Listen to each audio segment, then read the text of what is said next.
Top and টি-20তে নিজেদের প্রথম ম্যাচে দারুণ এক জয় পেল বাংলাদেশ দল। মিস্ট্রি স্পিনার রুবেলের দুর্দান্ত বোলিং এর পর ব্যাট হাতে ঝড় তুলেন ওপেনার জিশান আলম। আর এতেই সহজ জয় নিয়ে মিশন শুরু করলো টিম টাইগার্স।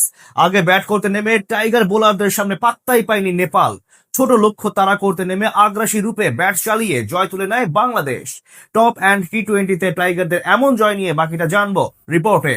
একদিকে অস্ট্রেলিয়ার বিপক্ষে যখন বাংলাদেশ জাতীয় দল লড়াই করছে টেস্ট ফরম্যাটে, অন্যদিকে আজ টপ অ্যান্ড টি-20তে সেই তাসমান পারেন নর্দার্ন টেরিটরি স্টেডিয়ামে নেপালের বিপক্ষে মাঠে নামে বাংলাদেশের এইচপি টিম। এদিন টস জিতে আগে ফিল্ডিং করার সিদ্ধান্ত নেন টাইগার অধিনায়ক ইরফান শুক্কুর। অন্যদিকে টস হেরে প্রথম ব্যাট করতে নেমে টাইগার বোলারদের বোলিং তোপে পড়ে চাপে থাকে নেপাল। ইনিংসের প্রথম ওভারেই রহমতুল্লাহ বর্ষণের শিকার বনে পেভিলিয়নে ফেরত যান 5 বলে 6 রান করা রাজ দাস। পরের ওভারে প্রতিপক্ষ শিবিরে আঘাত হানেন মিস্ট্রি স্পিনার মোহাম্মদ রুবেল। এবার তার বলে আউট হন আনিল শাহ। তিনি অবশ্য কোনো রানই করতে পারেননি। তৃতীয় ওভারে নেপালের ব্যাটিং অর্ডারে তৃতীয় ধাক্কা দেন রিপন মন্ডল। সেখানে তার বলে জিশান আলমের হাতে ক্যাচ দেন পাওয়ান শারাফ। অন্যদিকে চতুর্থ ওভারে অভিজ্ঞ কুশাল মালা এবং লোকেশ বামের উইকেট নেন রুবেল। এতেই মাত্র 13 রানে 5 উইকেট হারিয়ে কঠিন বিপর্যয়ে পড়ে নেপাল জাতীয় দল। সেখান থেকে দলের হাল ধরে প্রাথমিক ধাক্কা সামাল দেন শাহাব আলম এবং কুশাল ব্রুটাল। দুজন মিলে বেশ ধীরে সুস্থে সামলাতে থাকেন টাইগার বোলারদের। 10 ওভার শেষে নেপালের স্কোরবোর্ডে জমা পড়ে 5 উইকেট হারিয়ে 40 রান। তাদের জুটি ভাঙেন সামিউন বাশির রাতুল। 12তম ওভারে তার শিকার বনে 23 বলে 11 রান করে আউট হন শাহাব আলম। খানিক পরে আউট হন নারায়ণ জোশী। তিনি অবশ্য ফিরেন রান আউটের ফাঁদে পড়ে।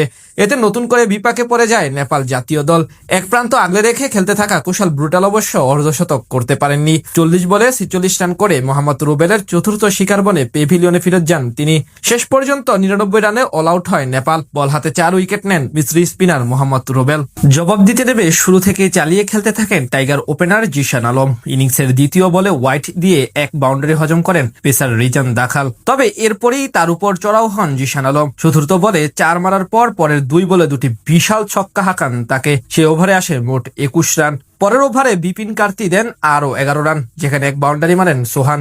এদিকে জিশান চালিয়ে খেললেও ইনিংস বড় করতে পারেননি আরেক ওপেনার হাবিবুর রহমান সোহান। তৃতীয় ওভারে শাহাব আলমের বলে ক্যাচ দিয়ে মাত্র 7 রান করে আউট হন এই ডান হাতি ব্যাটার। তবে তাণ্ডব অব্যাহত রাখেন জিশান আলম। ইনিংসের চতুর্থ ওভারেই দলীয় 50 রানের গন্ডি পার করে ফেলে বাংলাদেশ এইচপি টিম। সেখান থেকে বেশ চালিয়ে খেলে দ্রুত ম্যাচ শেষ করার দিকে মনোযোগ দেয় টাইগার ক্রিকেটাররা। কারণ দ্রুত ম্যাচ শেষ করলে পয়েন্ট টেবিলেও এগিয়ে থাকতে পারবে রান রেটের হিসাবে।